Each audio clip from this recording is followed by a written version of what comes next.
So the name Blanket Fort Hope I know is very unusual, but I have two boys that were very creative when they were little, and thinking about working with child survivors of human trafficking and knowing the safety component of this, fort and fortress was always in the back of my head, because when you have a fort, you know that it's surrounded by an army, you know that their flag is already planted, and it's a safe place that people are ready to protect it. And I started talking to my boys about their blanket forts when they were little, and I had one of my children, the most mischievous child, tell me, he said, "Mom, I just felt so safe in there. I didn't think anybody could even see me in my fort. Like I could hide, if I could be creative, I could sleep." And I thought that was so interesting, a blanket fort. And we already wanted the fort, so why not with kids it be Blanket Fort, and our Blanket Fort has a name and it's Hope.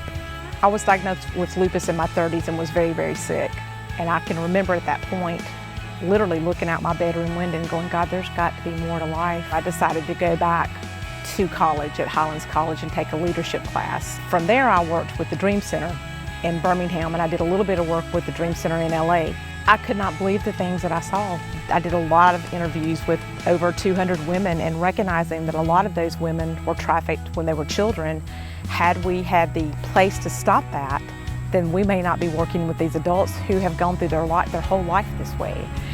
So kicking and screaming, in 2015, I was in my 50s and decided that I needed to go start another agency, and I was mad. I was like, I don't want to start over again. It's too hard, it's too much.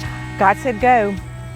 And in 2015, in February, we started this long journey to open up Blanket Fort Hope to help child survivors of human trafficking.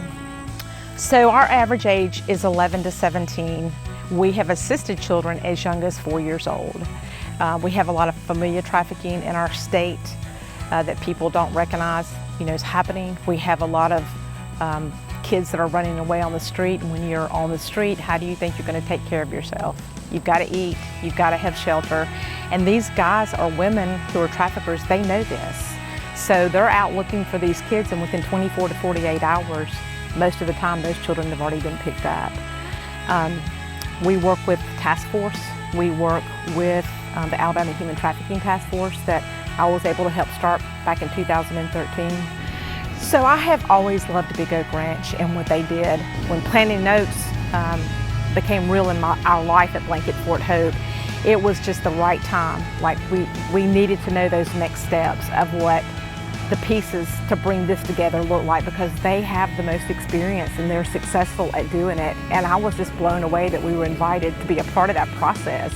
Their success and the blessing that God has placed on that, I know that God's in charge and they let God lead at that agency, and that's very important for us here at Blanket Fort Hope, that we know I can't do it, the board can't do it, Justin can't do it, only God can do this. And forget who we are and let's remember who He is and thank Him for the next steps. So that was a piece that Planting Oaks started bringing to the table.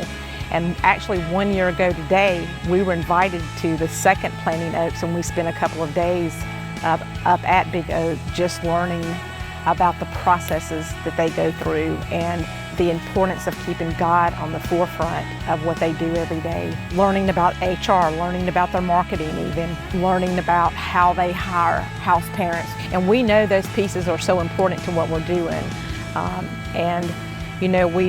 They have shared their HR, they have shared policy with us, they have shared their handbook with us. All those little details that would have taken me months just to kick out, that those were already written, and we could read through those and see how they fit into our programs. And then Aaron, probably 2 or 3 days a week, Aaron, I need help. Can you help me with this? I don't know what my next steps are. Who do you know at DHR? What do I need to do? I can't imagine. I don't think that we would be at this step right now if it were not for Big Oaks Planting Oaks program. I really don't.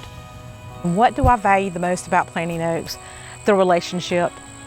Because without the relationship of Planting Oaks, none of the other would be possible. And the value of that relationship and them speaking into, and the freedom, everybody needs to give them that freedom, whether it's the good, the bad, or the ugly, because it's going to be all three.